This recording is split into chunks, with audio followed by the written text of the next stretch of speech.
Welcome back to the series The Artist Way, where I take you on my spiritual path to higher creativity by reading through Julia Cameron's book The Artist Way. I have been on a healing journey for over more than 5 years now, and within this journey it is most important to also have some fun. This is the reason that I'm looking for more play in my life, and I'm working towards being able to live my life in a flow, a creative flow. Since I have had a lot to bounce back from in my life, I have found ways to make sense of everything around me so that I could consciously heal from it. I have always loved writing everything down and talking about everything, also in therapy. That is my way of making sense of the world, and this is also why I am doing this series and reading through this book with you, so hopefully you will learn something from it too. So right now I am at week 9, and it's been a while since I did my last chapter. I decided that I just need more time. I'm working at a surf camp right now in the Netherlands, and I'm filming this in our company bus because I don't have a lot of time or privacy. So I am grateful that I do have space to invest some time and energy in myself. But I figured out that my priority right now is with the children and with the camp and other things. And I have been trying to balance it out, but it's not really working. So I only have 2 more weeks to go here, and after that I can still continue the Artist Way. It's actually a 12-week program, but I'm just gonna do it in, let's say, 15 or 16 weeks. So chapter 9 is recovering a sense of compassion. This week finds us facing the internal blocks to creativity. It may be tempting to abandon ship at this point. Don't! We will explore and acknowledge the emotional difficulties that beset us in the past as we make creative efforts. We will undertake healing the shame of past failures. We will gain in compassion as we reparent the frightened artist child who yearns for creative accomplishments. We will learn tools to dismantle emotional blocks and support renewed risks. Throughout this series, I just love to read some of the parts I highlighted. And the first part is, we have wanted to create and we have been unable to create, and we have called that inability laziness. Blocked artists are not lazy. They are blocked. Do not call the inability to start laziness. Call it fear.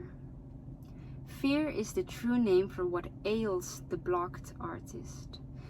It may be fear of failure or fear of success. Most frequently, it is fear of abandonment. This fear has roots in childhood reality. She starts with saying, do not call the inability to start laziness. And what she means by that is, words are magic. What you say, what you truly feel inside, and what you truly believe in is what you get in reality. So the words you use matter a lot. Some people might think calling it fear makes you seem weak, but it is so human to fear things. As every emotion is a map and is giving you directions, fear is one as well. So don't discard fear. It is not weak to fear things. The direction it gives you is most of the time the direction you should go. Facing your fears is truly what makes you develop as a person. Most of the time it is the things you fear that will level you up if you master those, or not even master those, if you learn to handle those as well. It's also that being brave or having courage is not when you have lost the fear.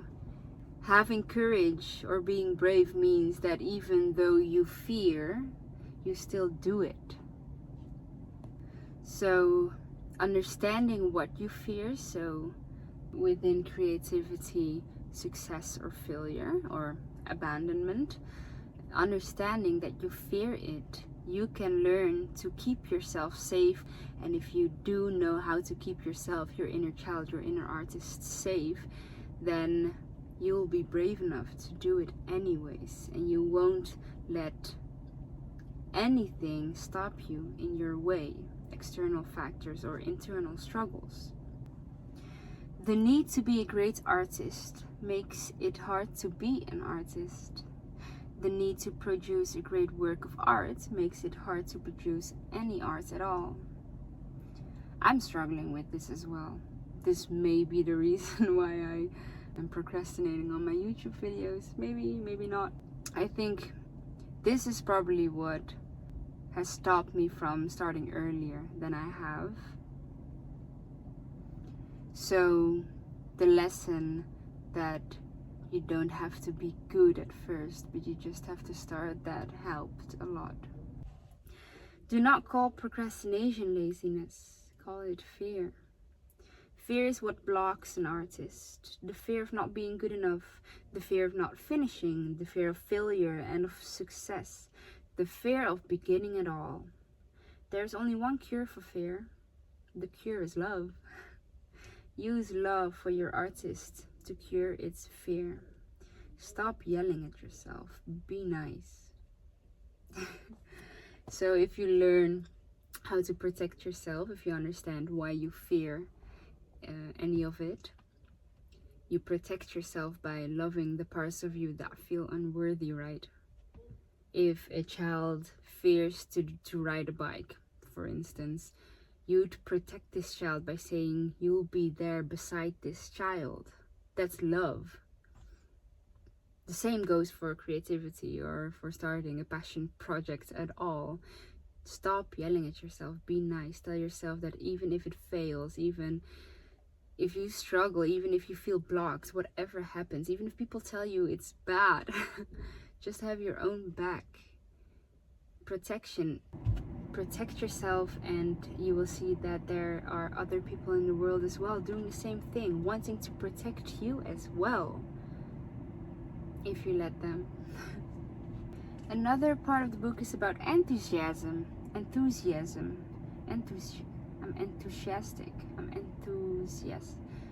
Another part of this book is about enthusiasm. I've said it so often now. It sounds so weird. Enthusiasm. I'm enthusiastic. Enthusiasm. I'm weirding out. I'm spacing out on this word. As artist. And now I'm gonna have to say it probably more often in this part. No! As artists, grounding our self-image in military discipline is dangerous. In the short run, discipline may work, but it will work only for a while. By its very nature, discipline is rooted in self-admiration. We admire ourselves for being so wonderful. The discipline itself, not the creative outflow, becomes the point. Yeah, you know, that's exactly why I'm 2.5 weeks late from a YouTube video, because I'm trying to make the point that it's not about the discipline. I just like doing this. Now that I'm doing it, I realize that I do love doing this. Talking to myself. Over any extended period of time, being an artist requires enthusiasm more than discipline.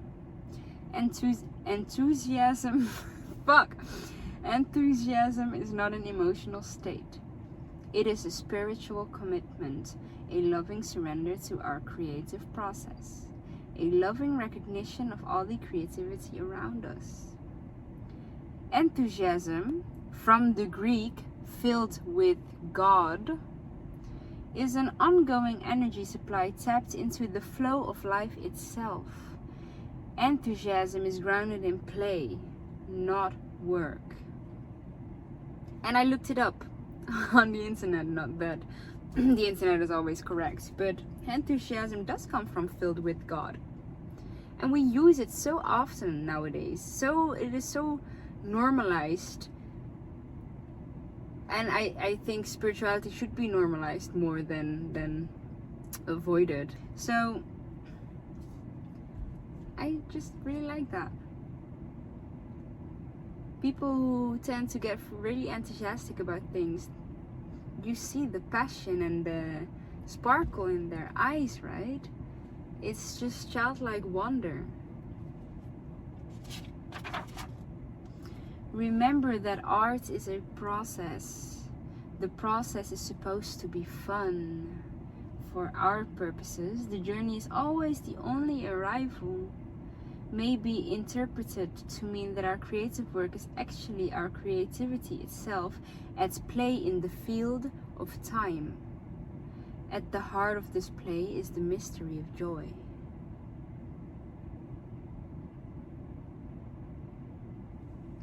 I just saw this clip on maybe TikTok or Instagram that my sister reposted about creativity and what's behind it all, and that it is about the process and the journey of it all, and that people who experience the art, that they most of the time they don't even fathom how much has gone behind the scenes to create what has been created. I'm gonna try to edit that video in if I can find it back. I want to read a quote by someone whose name is hard. Anainin? Anais? Anaisnin? Yeah. Life shrinks or expands in proportion to one's courage. This is what I said, right? A couple minutes ago. That most of the time it is the things we fear. If you go through those things, that's where you find your personal development. And within personal development, your world and your life expands. If there's always this one door you don't dare to step in, and it's just always there, how are you not curious to step in? I mean, the whole world could open. If you always stay in your comfort zone, in the bubble you know, then you do keep your world small. And I understand the fear of losing what you had, or losing the love you feel for what you had. But the love will never fade. And the gratitude will only grow bigger when you're able to put things in perspective. So my phone got too hot in this car, and I couldn't film anymore. So I took a little break and a bit of melon, and I talked to one of the neighbors and pet their little dog. So let me see where we were. A successful creative career is always built on successful creative failures. The trick is to survive them. Creativity, not time, would best heal creative wounds. It's not only about creativity again either, right? It's about anything you want to do in life. Even if you want to build a business, it is important to let yourself fail and attempt at things, because from failures you learn most. And again, then within this, you see that it's not about the destination or the product itself either. It is about the process, because within the process you learn. Also, when you fall off a horse, or when you almost drown at surfing, which totally happens sometimes, or you feel like you almost drown at surfing while surfing, you shouldn't quit. You have to get on that horse again. You have to get on that surfboard again. And when you fall from your skateboard, you have to try again. Otherwise, that fear will stay with you. The same goes for creativity and building anything else, like a business or your passion project. It is the failures that make you stronger. Because now I know what not to do in the water while surfing.